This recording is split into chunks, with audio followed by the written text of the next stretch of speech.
samahan nyo ako at tayo ay maglakad at mag-update tayo sa rice variety na 18 ating i-share kung ano na ang mga pangyayari dito sa palay sa 2 months and 22 days, 4 months. Pero mayroon na siyang lumalabas na mga kunting bunga pero hindi pa talaga fully nag-bearing ng rice grains. At ang palay na to ay mas matangkad siya kumpara dito. Ito sila ay pare-pareho lang to sila ang variety. Maari siguro ay nagka-diferensya lang to sa paglagay ng fertilizer.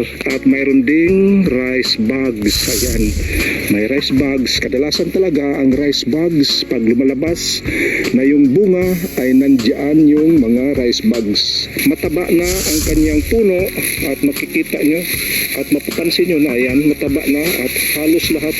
Mga next week ay ito ay lumalabas na to ang lahat ng mga bunga nito. Maani to siya September, October to siya mga kalagitnaan. Pwede na to siyang ma-harvest. Tapos na to siya na-applyan ng fertilizer na para sa pag-pregnant na ng kanyang, makikita nyo ang dahon ngayon ay healthy.